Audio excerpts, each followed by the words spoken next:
A very good evening to all of you. Good evening.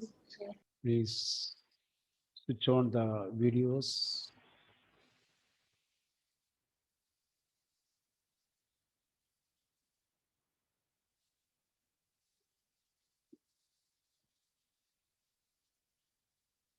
We are coming to a new poem.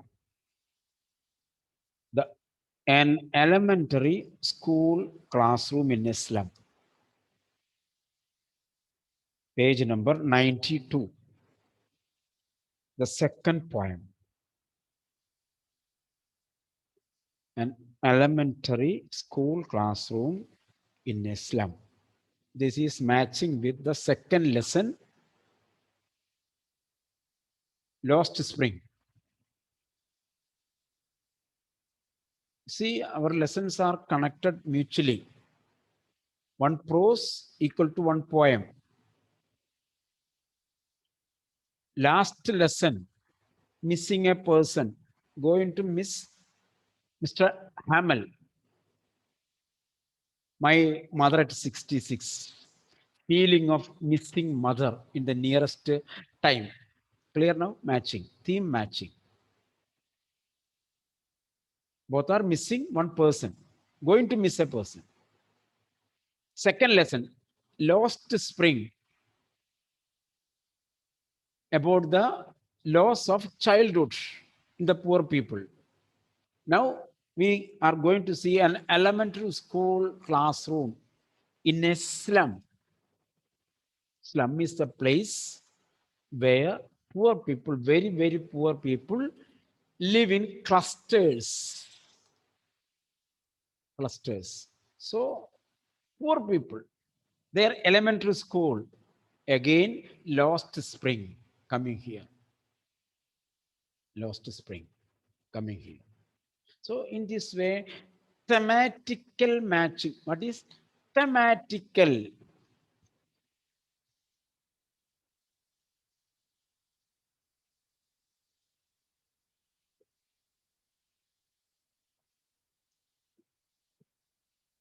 You see, theme, theme, thematical,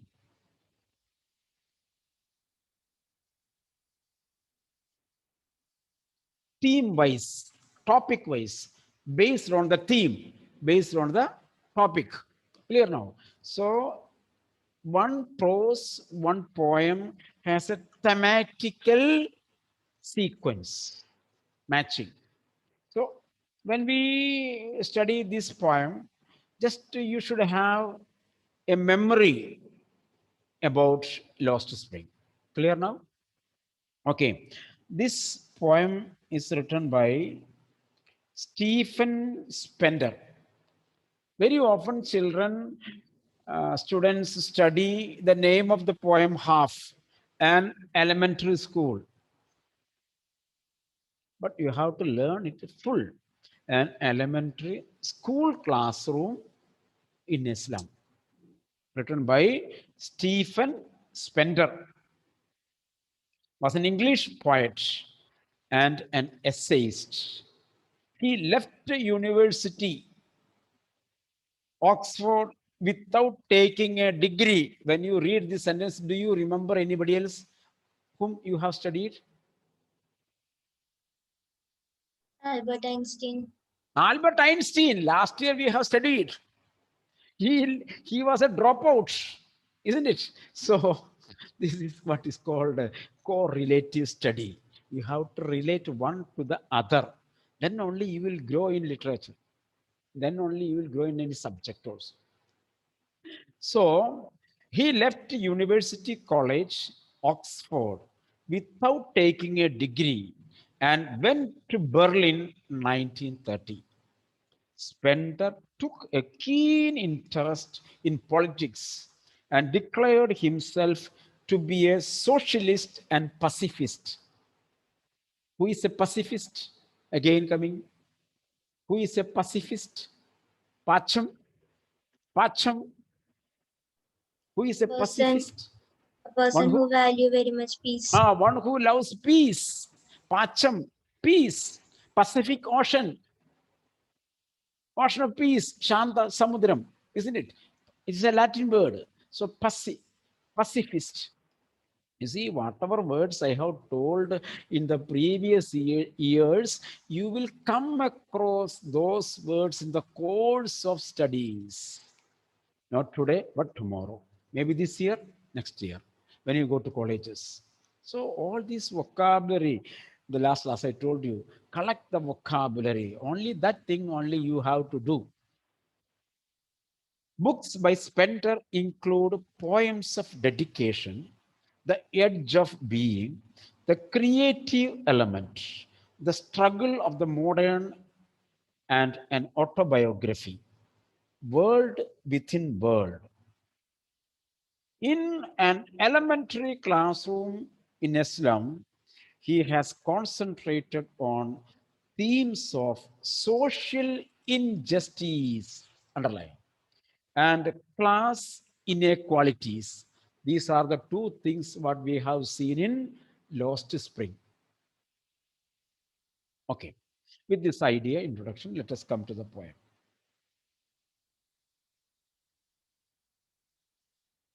Far, far from gusty waves, these children's faces.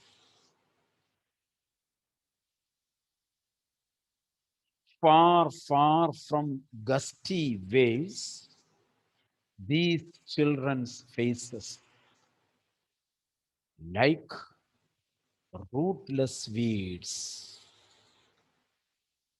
like rootless weeds, the hair torn round their pallor, the tall girl with her weighed down head. One sentence. You see, these children's faces are far, far, far away from gusty waves. Gusty waves, dusty winds, or strong winds from the towns. They are far away, like rootless. So they are living in a remote area,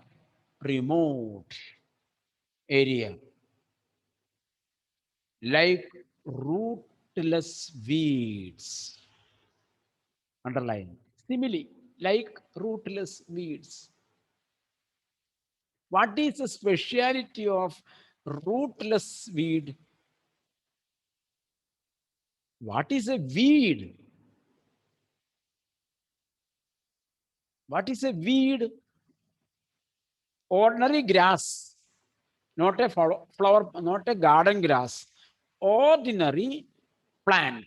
That is called ordinary grass. That is weed. In the field, paddy field, in the midst of paddy saplings, there will be weed. In the gardens, in between your flowery plants, there will be weed.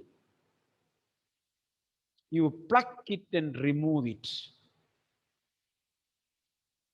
You see, weed is a valueless plant.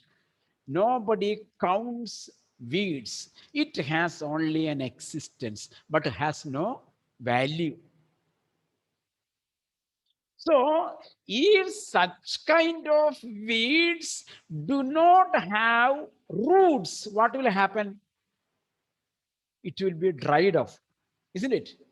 If there is no root, it will not receive water from the soil, it will be dried. A live weed has no value. So a dried weed, what will be the condition? It will be thrown into fire. It will be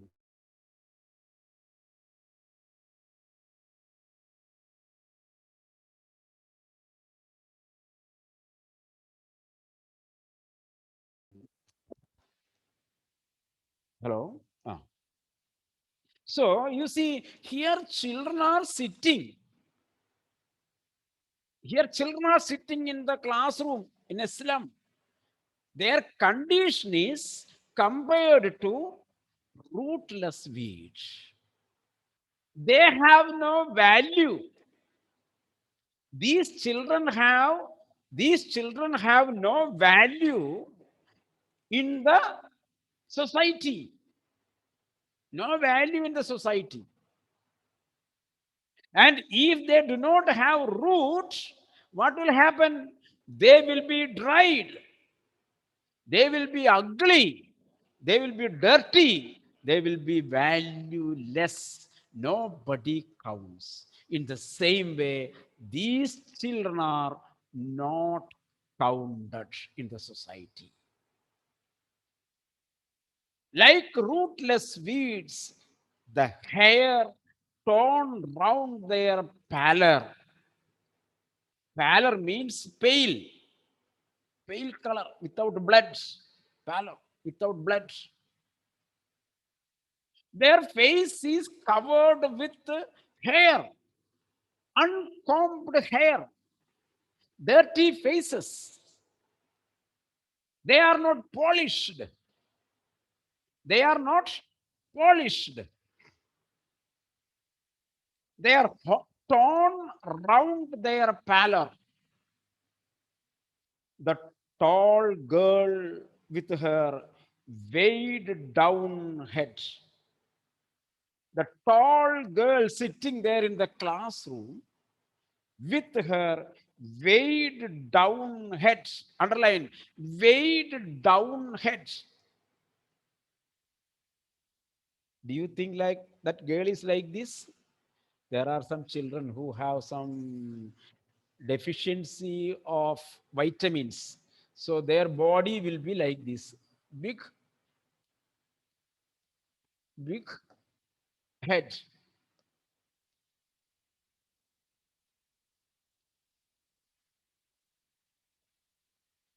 Hmm?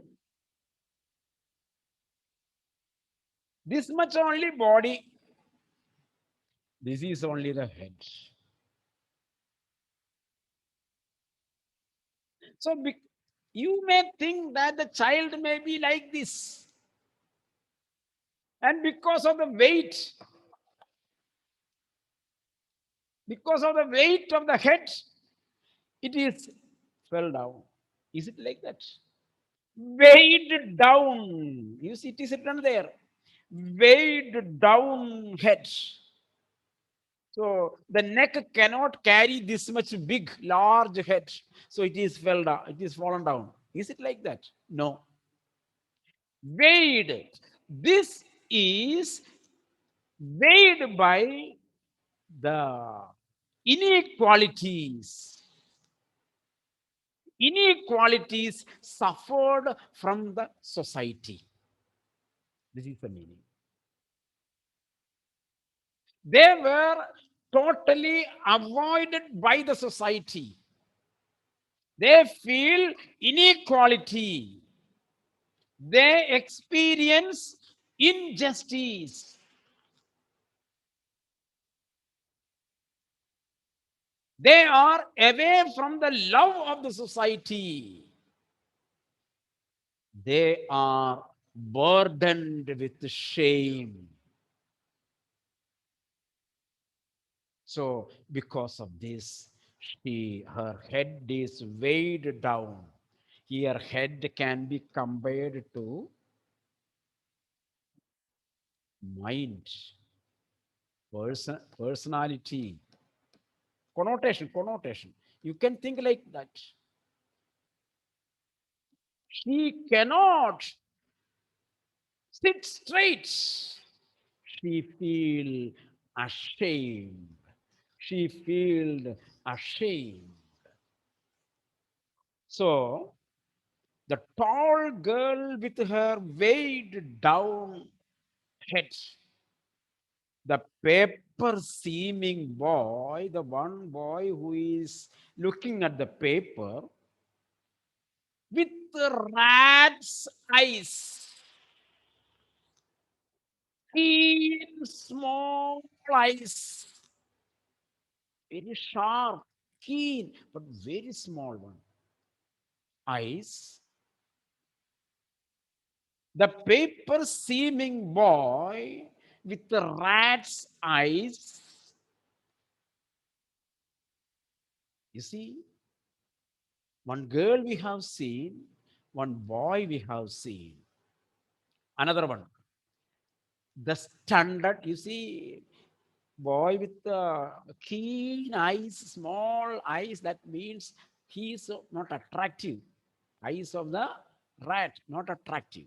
Third one, the standard, unlucky hair of twisted bonds. You see, standard, not matured, unmatured, or unhealthy.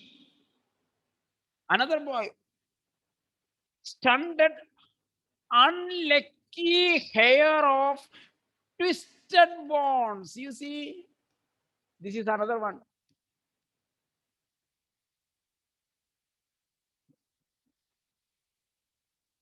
Another one.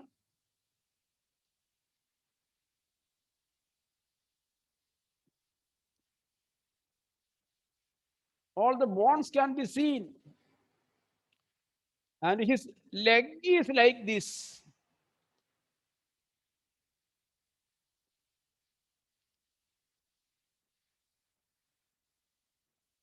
Twisted bonds. Aparna, twisted bonds. One leg is turned to left side, bent to left side. Another leg is to right side. Otherwise, like this.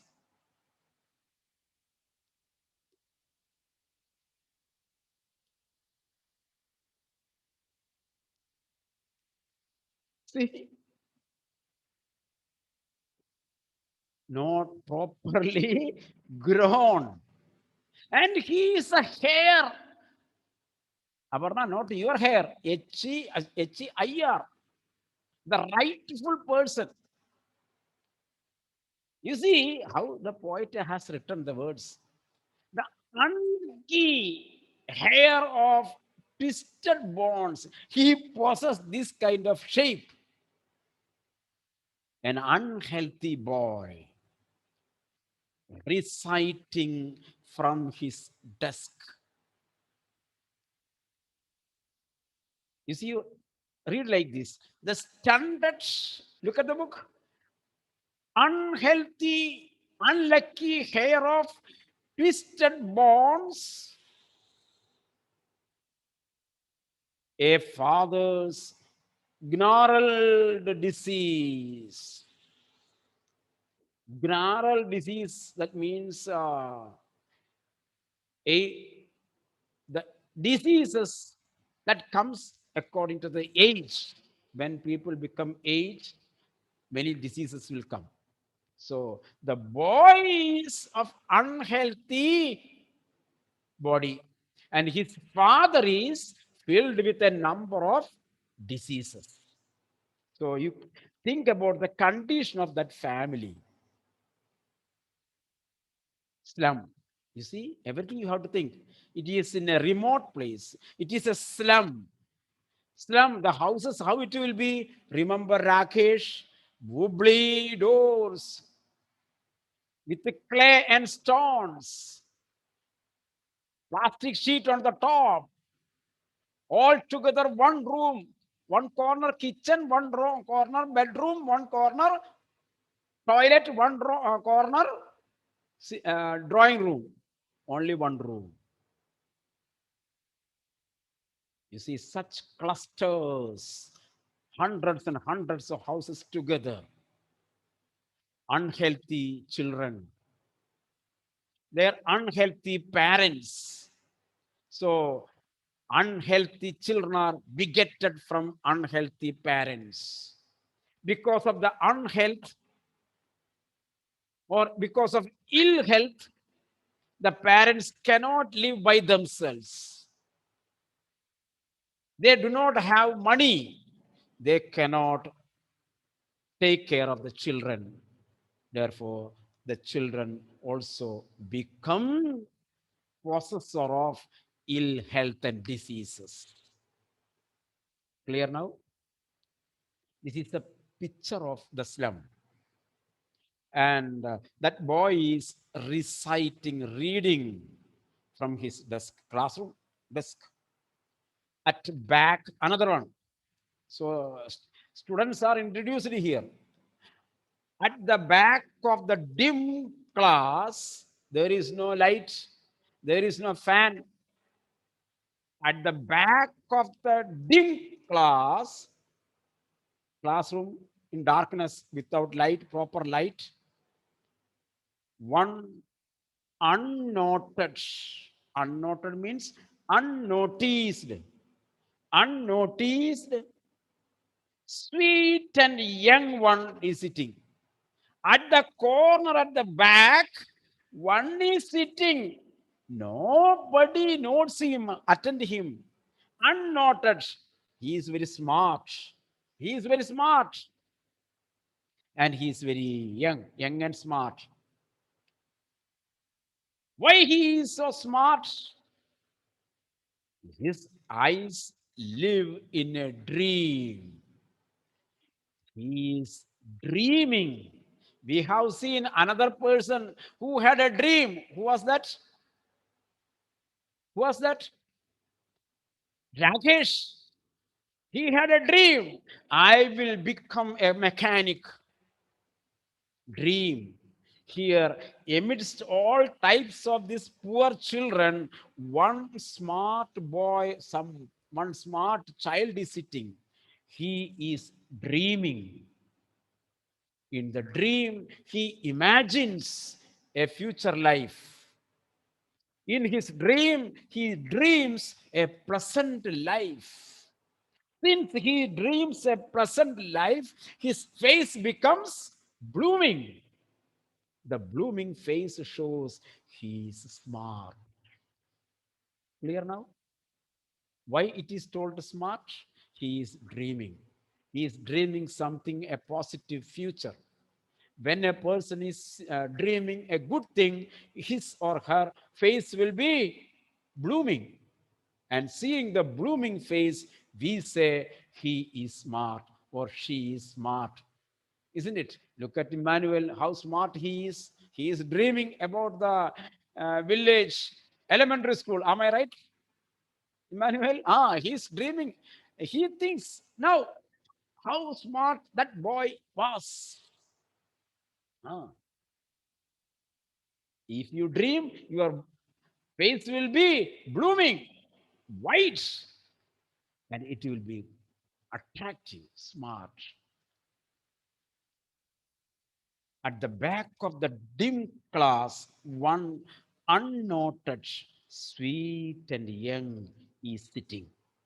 His eyes live in a dream of squirrel's game. He is watching a squirrel's game in tree room other than this. So he is sitting at the corner. There is a window. Through the window, he is looking out. Outside, there is a smart village. Some trees are there. He was attracted by a squirrel. The squirrel is always moving its tail up and down, and it makes a sound also. He was attracted by that, and it is moving towards its hall, tree room. He is watching the movement. He is looking at the squirrel. And when he looks at the squirrel, he forgets everything. When he looks at the squirrel, he forgets everything. He forgets about his ill health. He forgets about the injustice. He forgets about the inequalities. He forgets about his hut. He forgets about his slum. He forgets about the condition of the classroom. He forgets about the ill health of his parents. Everything he forgets. He is attracted by the squirrel. That is why it is told he is smart. He is smart and young. So his eyes living in a dream of squirrel's game in a tree room. Other than this, other than all these, he was sitting there. Once again, I read it. It is an important poem. One question sure from this poem. Far, far from gusty waves, these children's faces look like rootless weeds, the hair torn round their pallor, the tall girl with the hair weighed down head, the paper seeming boy with a rat's eyes, the stunted, unlucky hair of twisted bones, reciting a father's gnarled disease, his lesson from his desk. At back of the dim glass, one unnoted, sweet and young. His eyes live in a dream of squirrel's game in a tree room other than this. Clear? Got the point? So we have seen the classroom, the students. Now, on, on sour cream walls, now about the classroom. On sour cream walls, on the walls, donations. That donation has great meaning. Donation. What do you mean? Gift. If we look at the wall will remind you many gifts given by somebody else, given by outsider. You are given a gift by one who comes home, isn't it? So people give you gift. So here, if you look at the walls, you will see gifts given by somebody. Who are what are those gifts? Shakespeare's head.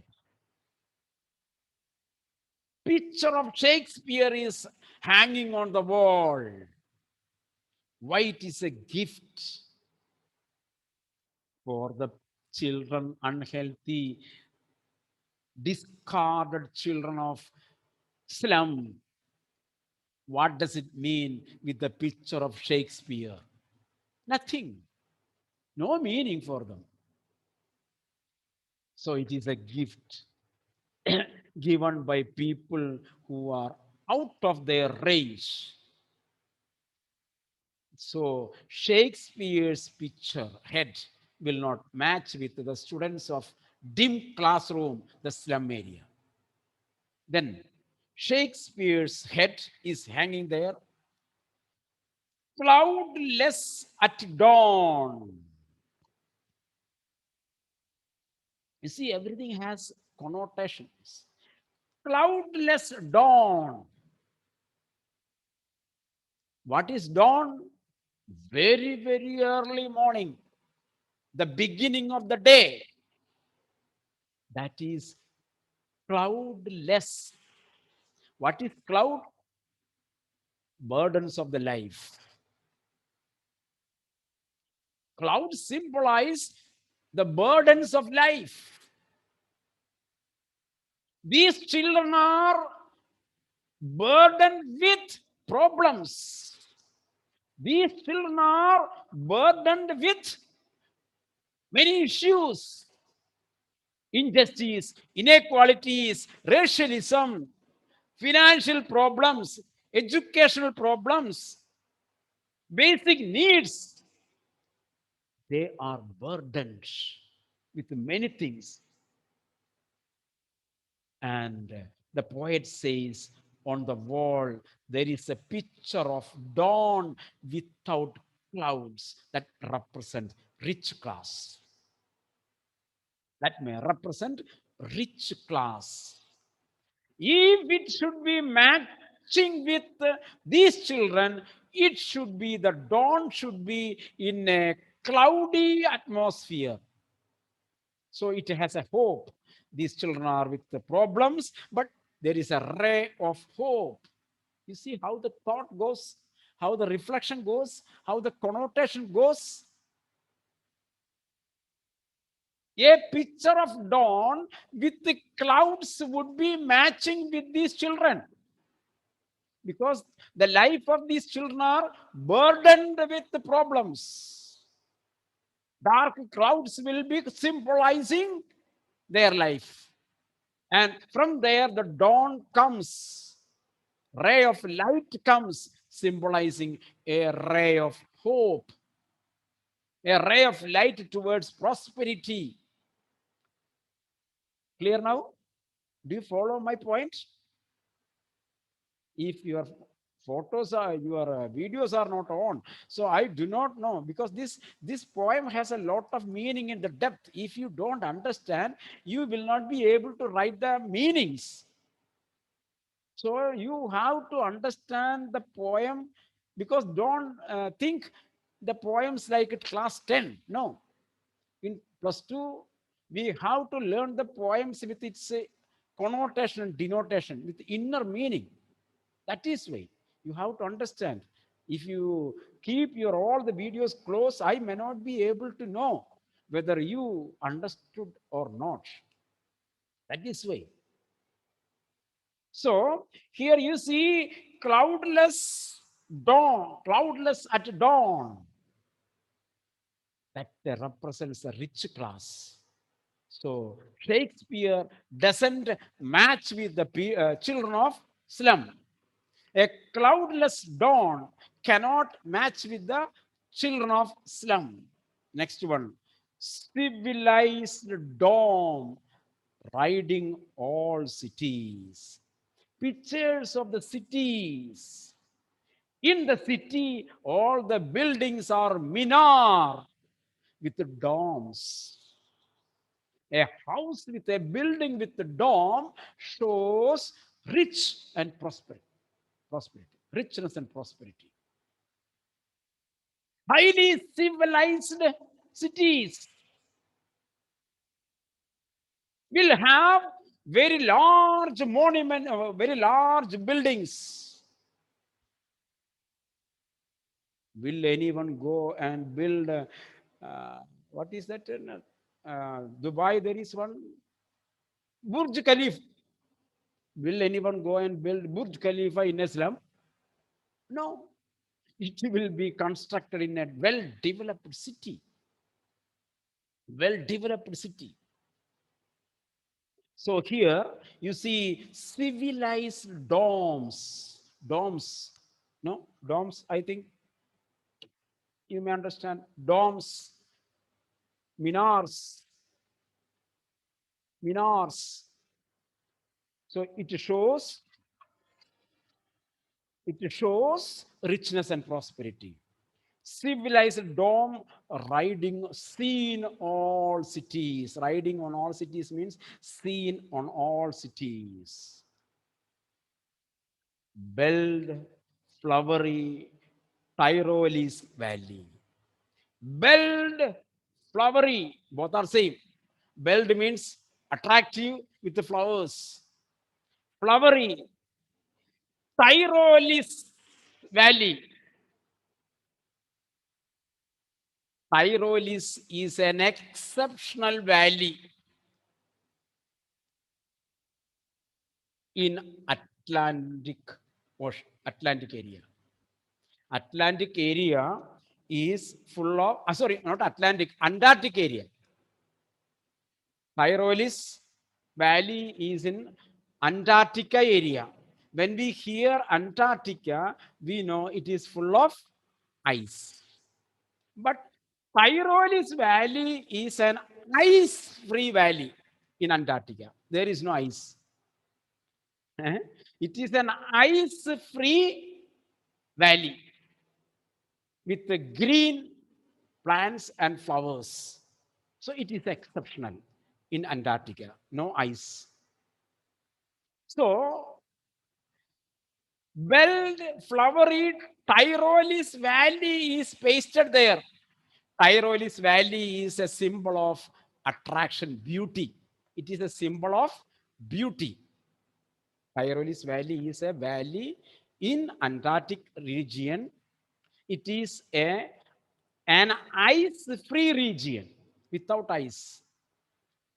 Tyrolis Valley is a symbol of beauty.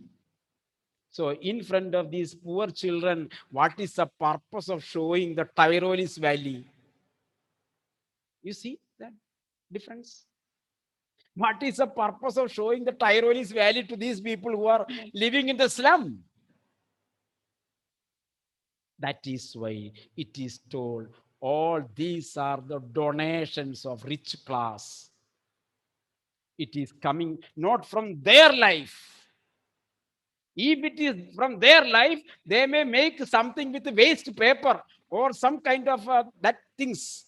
But everything which is shown here to show them are not matching with their lives. That is why it is told sour cream was donations. Okay, so the rest we will see next class. Okay, thank you. Shall I end the class? Okay. Okay, thank you. Have a nice day.